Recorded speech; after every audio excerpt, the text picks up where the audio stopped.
Grace, peace, and mercy are yours. I speak to you today in the name of the three in one and one in three. Amen. Marley was dead to begin with. That's how Charles Dickens opens A Christmas Carol. Pretty epic opening, if I do say so myself, right? The whole story hinges on those 6 words. Marley was dead to begin with. Not Marley was going through some stuff, right? Not Marley was trying to find himself. Not Marley wasn't like posting pictures from his silent retreat in Sedona with captions like disconnecting to reconnect, but dead as a doornail.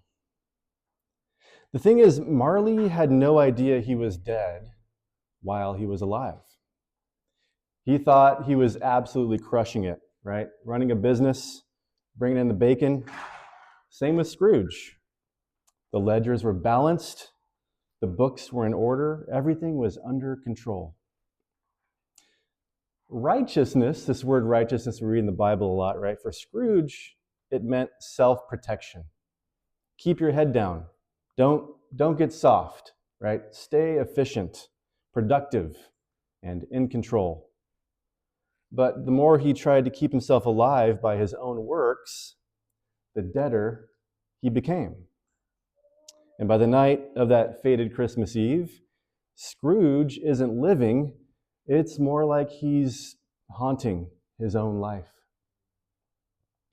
Matthew's gospel introduces Joseph with one word: righteous. And in first century Judaism, that word meant something specific. Righteous people kept the law. When someone crossed a line, a righteous person responded accordingly. So when Mary turns up pregnant and Joseph knows the child isn't his, the righteous path seemed obvious. Expose her, defend your name, Joseph. Let the law do what the law does. Justice, as we usually understand it, goes like this: unlawful action meets lawful consequence. So justice, in a human sense, looks like a scale that must be balanced. Joseph could have publicly accused Mary of adultery, which carried the penalty of death by stoning. And even if the community didn't allow Joseph to go that far, public disgrace could have destroyed her. All the protection that the law offered her would be removed. The law gave Joseph the right to ruin Mary, and everyone would have called it righteous. But Joseph doesn't do that. Matthew's gospel tells us Joseph was righteous, and therefore he planned to dismiss her quietly, which kind of seems like the opposite of this kind of justice we're talking about, right?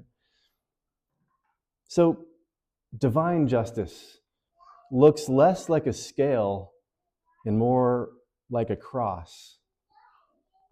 God uses Joseph to show us that divine justice doesn't look like self-preservation, right? It looks like self-emptying. Joseph couldn't muster up faith enough to make this call on his own. It's divine, cruciform or cross-shaped movement through and through. This isn't Joseph flexing his spiritual muscles. It's Joseph coming undone. The angel tells Joseph that what's happening is from God. He's told to take Mary as his wife, name the child, and entrust himself to a future that won't be explained in advance.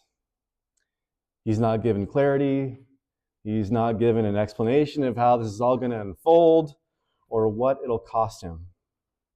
No promise that people will understand, right? Or that his reputation will survive intact.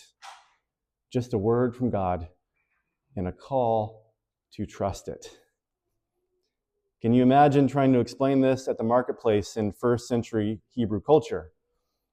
Hey, Joseph, how's it going with Mary? Oh, Mary? Yeah, she's pregnant. No, the baby's not mine, but I'm going to marry her anyway because an angel visited me in a dream and told me to. Can you pass the kumquats, please? Anyone? Where'd you go? Right? Back to the Gospel of Dickens. It's still Christmas Eve.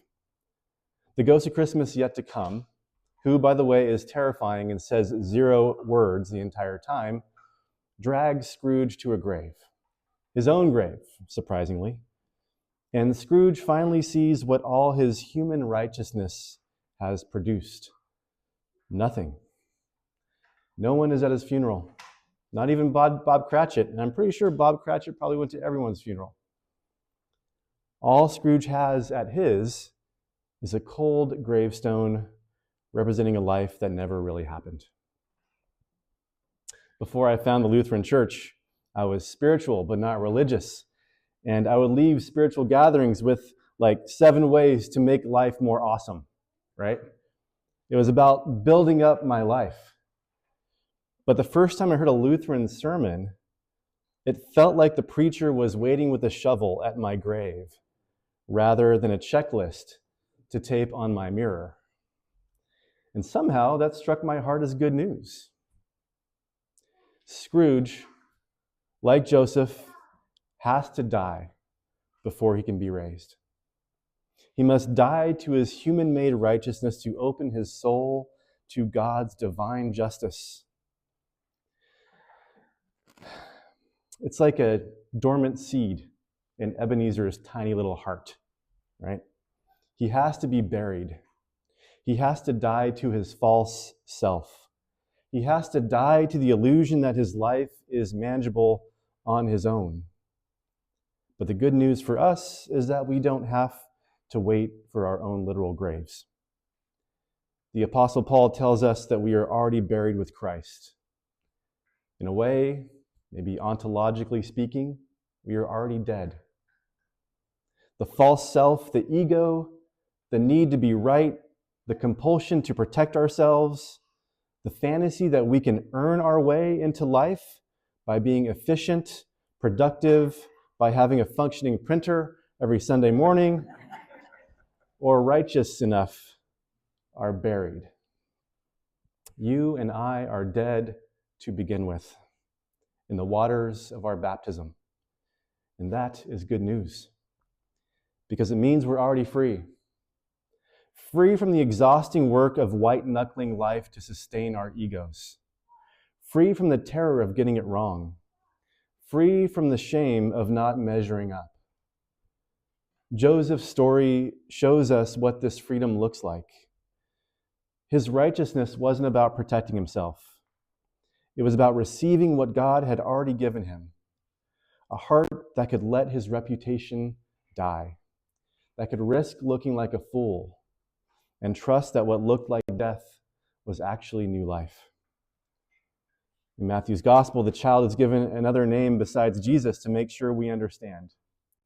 Emmanuel, God with us. God with the sin-sick, the confused, the lost. God with us not only when we follow the way of life, but also when we choose what destroys us. But it's bigger than just us. Mary's womb reveals the meeting place of heaven and earth. It reveals that matter itself, flesh, blood, sinew, and bone, has always been capable of bearing God. The incarnation isn't just God visiting humanity one time about 2,000 years ago. Just kind of God slumming it on earth for about 30 years. The incarnation of Jesus is how God reveals what creation has always been. God in all things. If righteousness were only about keeping the rules, this would not be good news. If justice were only about balancing the scales, for one thing, none of us would pass. But even worse, what a cruel and cold world it would be. But divine righteousness is something that doesn't rest on our shoulders. Rather, it's a gift that we receive. It's God's love animating and restoring us through mercy, even when we stray as far from love as possible. Scrooge wakes up on Christmas morning and discovers, mercy of mercies, he's alive. Not because he figured it out just in the nick of time and passed the test, but because who he thought he was and what he thought his life was all about had died, and God had raised him anew. But I'm getting ahead of myself. We're still in Advent. It's not yet Christmas. Jesus is growing in Mary's belly. Scrooge is still in the grave. It's not Christmas morning yet. But God teaches us that every grave is a womb. Whatever your grave looks like, your failure, your grief, the places in your life that look like the end, God sees something else. God uses every grave as a place to incubate new life. God is the incarnate God, the source of new life that springs forth from the womb of every tomb. Soon we'll gather before this table for the Eucharist, dead and raised people, all of us, and we'll let God travel down into the dark graves of our own bellies, where God's life will spring forth from us and through us and in us. So come and eat with a God who refuses to let you go. Marley was dead to begin with, and so are we. Dead and risen in the eternal love that knows no bounds. God's righteousness is yours. Thanks be to God. And so it is. Amen.